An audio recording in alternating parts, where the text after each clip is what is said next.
Oreo ကြိုက်တဲ့သူတွေရှိလား Oven တောင်သုံးစရာမလိုပဲအမြင်ရောအရသာပါ share မိုက်တဲ့ Oreo cheesecake လေးလုပ်စားကြည့်အောင်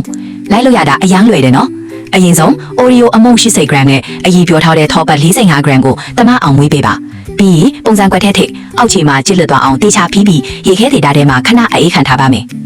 Cream cheese 360 gram နဲ့တခြား35 gram ကိုနူးညံ့သွားတဲ့အထိမွေးပေးပါနွားနို့ပူပူ80 gram ထဲကို gelatin 12 gram ထည့်ပြီးအရည်ပြောအောင်လုပ်မယ်ရလာတဲ့ gelatin အရည်ကို cream cheese ထဲလောင်းထည့်မယ်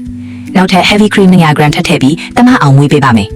ရလာတဲ့အနှစ်တစ်ဝက်ကိုစောစောကပုံစံခွက်ထဲအရင်လောင်းထည့်မယ်ခဲသွားအောင်ရေခဲဒေတာအပေါ်ထံက10မိနစ်လောက်ထားပေးပါကြံနေတဲ့အနှစ်တစ်ဝက်ထဲကိုတော့ Oreo အမုံ35 gram ထည့်မွေးလိုက်ပါခုနကခဲတော်တဲ့ cheese အလွှာပေါ်မှာ Oreo biscuit လေးစီထည့်ပြီး Oreo cheese အနှစ်တွေကိုအပေါ်ဆုံးကနေလောင်းထည့်လိုက်ပါပြီပြီးရင်တော့ရေခဲဒေတာထဲမှာ4နာရီလောက်အေးခံထားပေးပါ